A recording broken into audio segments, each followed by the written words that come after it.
The Wookiee bounty hunter known as Black Krrsantan was one of the most feared bounty hunters under Jabba the Hutt's employ. In fact, I think it's safe to say he was either tied with or came second to Boba Fett, at least where Jabba was concerned. When Darth Vader visited Tatooine and asked Jabba for his two best bounty hunters, he called upon Boba and Krrsantan. While Boba was a bit more entrepreneurial in that he took on jobs across the galaxy, Krrsantan seemed to be content with helping Jabba on Tatooine, going so far as to visit homesteads on the planet and enforce Jabba's water tax on the farmers.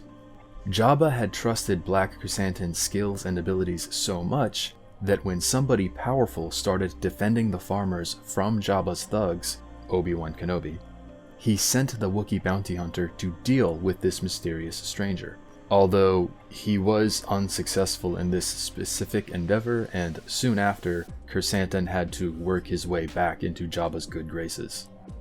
Before Krrsantan became a notorious bounty hunter, he had resided on Kashyyyk with all of the other Wookiees.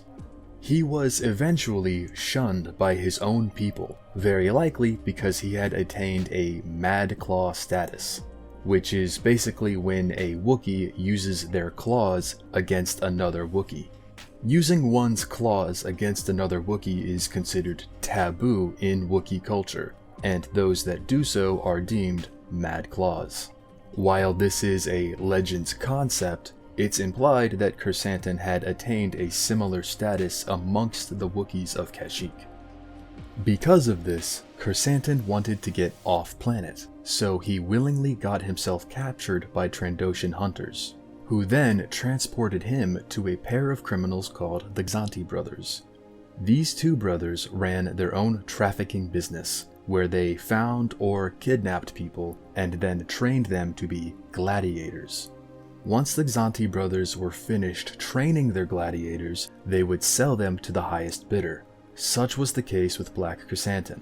The brothers put Krrsantan through a series of grueling tasks in order to train him.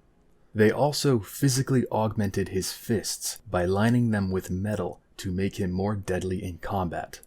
When the brothers were satisfied with his progress, they sold Krrsantan to the highest bidder, throwing him to a life of slavery and forced fighting within gladiatorial arenas.